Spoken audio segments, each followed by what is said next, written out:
In my BRCA community, there's so many stories of sadness and loss, and there's so many success stories. And so every survivor will tell you at first, getting through this, you're clinging to those success stories. You're clinging to the hope that they give you. Helene Sorin is someone like me. She has a BRCA mutation. She is part of my BRCA sisterhood. And she's a text away when I'm panic-stricken with a question. She wasn't afraid to be aggressive with her cancer when she had it a second time. And she's around. She's alive and well a long time later. So she's hope.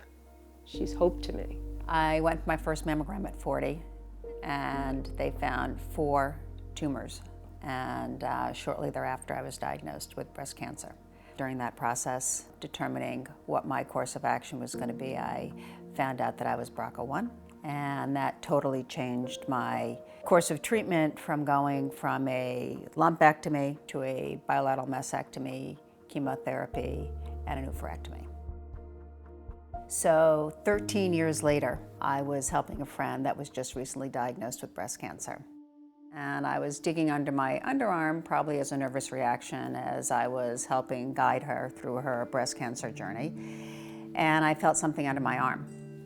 And it was tiny, and you dig at it, and it didn't move a lot. So I started to get very anxious, and I called my oncologist, and he saw me right away, and I went in, I showed it to him, and he said, "I'm sure it's nothing, but to give you peace of mind, I'm going to send you right upstairs for a biopsy." They did the biopsy, and my breast surgeon called me and said, "Great news.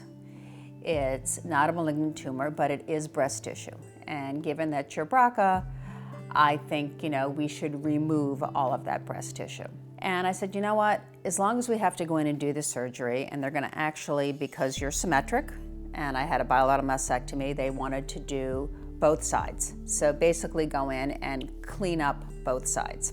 So I'm home recovering from my surgery, and I get a phone call from my breast surgeon that, "I don't really know how to tell you this, but I'm really sorry. The biopsy was wrong. The pathology came back, and you have breast cancer." It was the same breast. I was triple negative the first time, and I was triple negative the second time. When I first started going through this, I thought, I can't be the only person who this happened to, and thank God I found you, so I don't feel like I'm the only person. What were the emotions that you felt after you learned that a larger than normal, really, amount of breast tissue was left behind? Anytime you get a cancer diagnosis, it's just, the biggest emotion is fear. Fear of, am I going to survive it? Or is it going to beat me?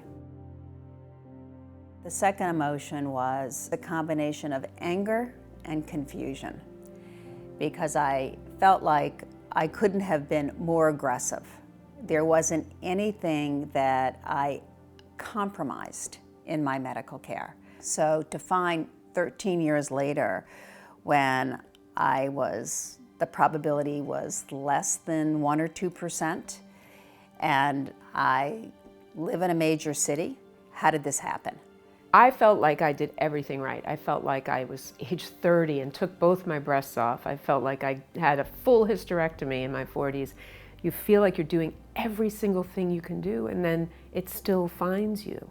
Is there anything that you took away from this that you would tell other young women going in for mastectomy? It's very difficult to ever feel like you're safe.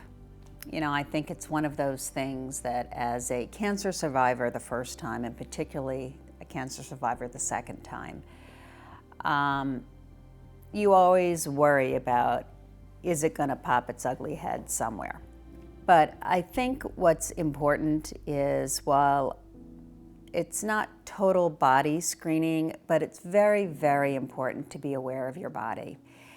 And because we've had bilateral mastectomies and oophorectomies, you don't go for mammograms, but you have to continue to do self-exams, and your surgeon and your gynecologist and your breast surgeon, everybody that sees you during the year needs to be doing the same aggressive breast exam, because you never know what you feel. And so it's not just what you feel in your body. If you're not feeling the same, you got to listen to your body. One of the greatest parts about meeting you, Helene, is that you've been okay for 10 years now. Yeah, 10 years. 10 years this year.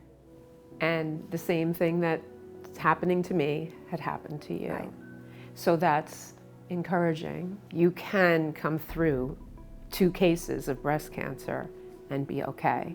Aggressive Yes. breast cancer. Anytime you come through a cancer journey, you don't wish it on anybody because life is different going forward.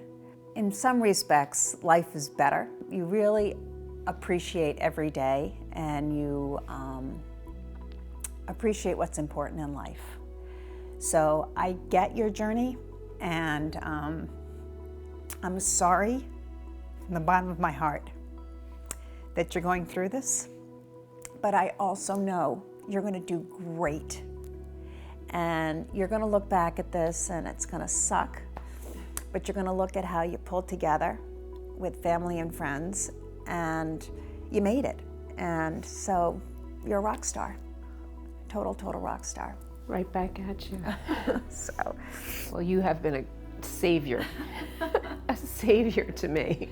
So I text you my questions. It's a sisterhood that has sustained me through this journey and will continue to, and I'm sure we're lifelong friends as a result. well, Thank you. Thank you is not even enough. well, I feel very lucky to have you in my life. You're extraordinary. And we're all there for each other, and we will be, as we said, forever. So